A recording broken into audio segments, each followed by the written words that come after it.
We're three local guys from Long Beach. I'm Brendan Finn. I'm Chris Fiamara. I'm Mike Reinhardt, and we're running for Long Beach City Council. So stick with us. We're going to have a couple of episodes where we discuss the reasons why we're running.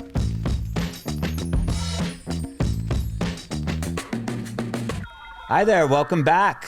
Welcome back to Unite the Beach LBNY.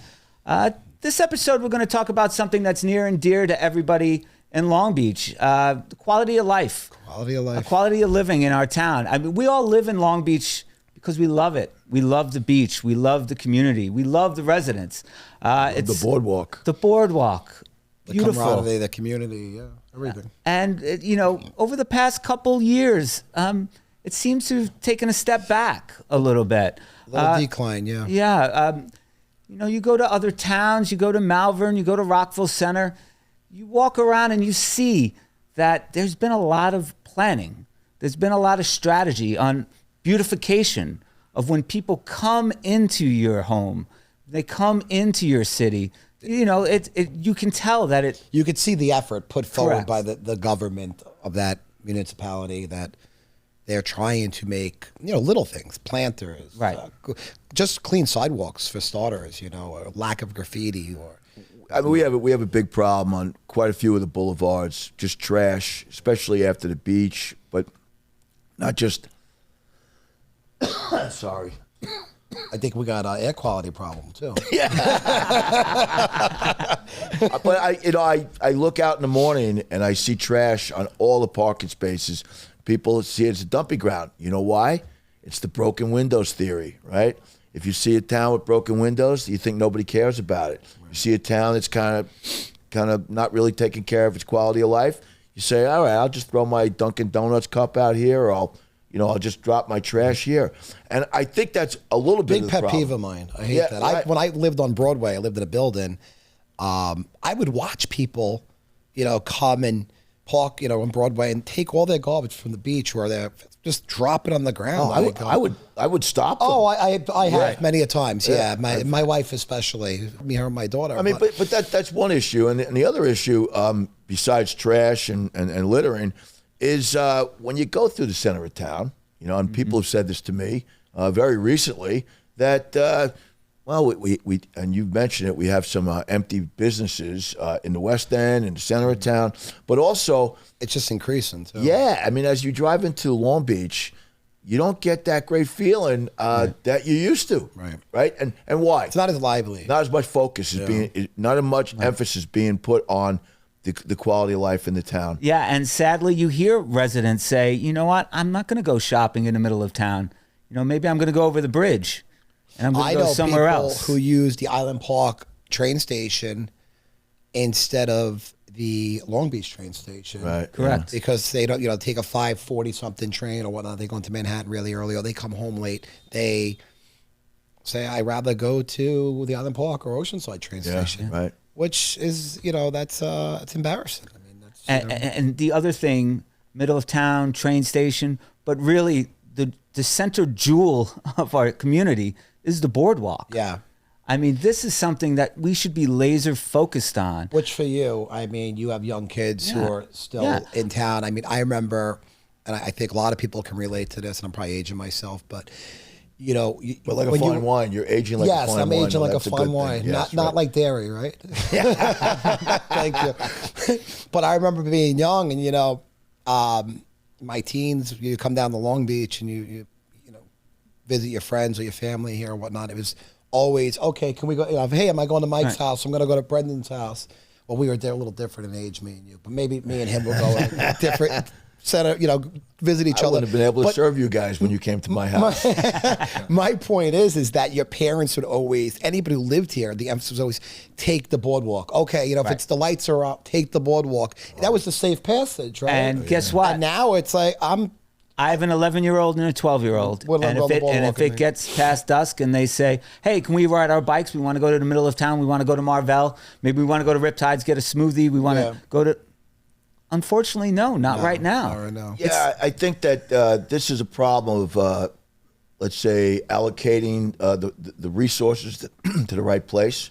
Perhaps, you know that the cops know how to be police. They know how to do what they have to do. They, Yeah, we have some of the best cops but around. They have to be. They have to be managed in a way that it works for the city. And I think one of the problems we have is we got a police commissioner, but now that police commissioner is also the acting city manager. And wearing two hats, especially really important roles, I don't think that's a feasible, option. I don't think it's something that you could should say be it's the happening. two biggest jobs in a city. Right. Yeah. I mean, do one of them and get someone else to do the other one because it's really important. Police commissioner is a very important job. City manager, more important job because everybody answers to the city manager. He or she manages the city. But right now, I think that we need to have a better effective management plan, a comprehensive plan.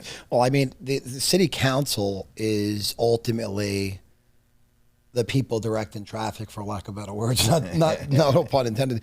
I mean, they should be directed. I mean, from my understanding, you tell the city manager what you want, and, Right. and that's what's done. I don't know how in tune the management, city manager or city council really knows how in depth this particular topic is. In other words, or how bad it is. And maybe, again, not to attack anybody. Maybe it's just not actually living here or not being here at night or having children that are in that age bracket that use the boardwalk at night. It's palpable. it's You just hear it from city the council. residents. The sentiment is palpable. Yeah, I mean, everybody's known that for quite a few years. I'd say for the last 2, 3, 4 years that there are segments of the boardwalk that you don't want to go down to after a certain time, right? Another thing I really think is important and it should be addressed, how fast some of these electric bikes go on the boardwalk. I mean, this is something, that I think needs to be addressed in a very serious way. Sometimes I'm walking, strolling. I know obviously not to walk in the bike lane, but when we walk the boardwalk at night, we make sure that we hug the buildings now, or we hug. Either way we're going, if I'm going east or west, or I'm hugging the railing, because it's like a mosquito flying by you, some of these things, 30, 40 miles an hour. You don't hear them. It's not like a motorbike. Nope. So it's, we're like, whoa, what happened there? Yeah, and once again, I'm not trying to lay the blame with the police department. it's nothing to do with But it really requires like a will to change this, know. And as you said, it comes from the city council. Yeah. Right? And then they say, hey, listen, this is something that people have come to us with. Right. And we need to address it. So what do? Well, you go to the city manager, say, what are we going to do about this? Let's go to the police department and say, we want to reallocate some of the resources. Right. In the weekends in the West End, we have to have our cops down there, but we need to make sure the boardwalk's safe too. Right. I mean, that is a huge revenue driver. People come to our city to take a walk on the boardwalk, to take a bike ride on the boardwalk, not get run over.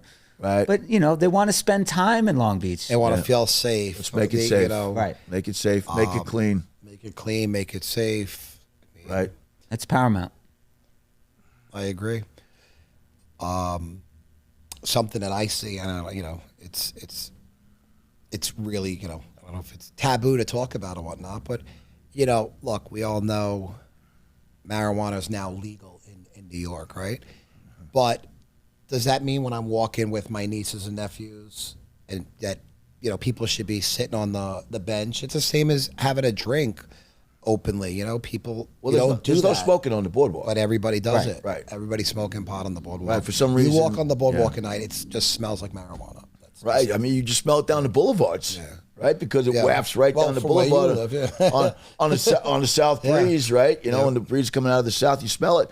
I mean, once again, we're talking about, as we know, this is quality of life time, but it's a quality of life issue that is difficult to enforce. So I think that you have to make it like an example. Make someone an example, and I don't mean like pick somebody, just to be mean-spirited, but say, hey, if you get caught doing this, riding your electric bike on the boardwalk, it's a $500 fine. And then maybe people will think twice about that. You get caught smoking a joint on the boardwalk, smoking weed on the boardwalk, you're going to get fined significantly.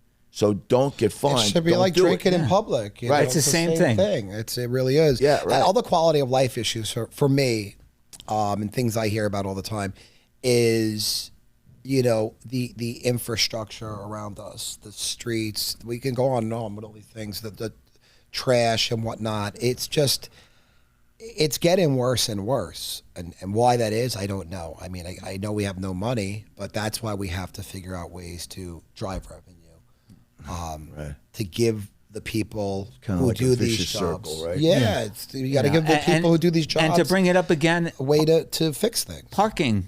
Market. It's a quality of life issue. Parking. Instead of paying consultants for this and that, why don't we sit down and try to figure out how to better our parking situation in Long Beach? It's an easy fix.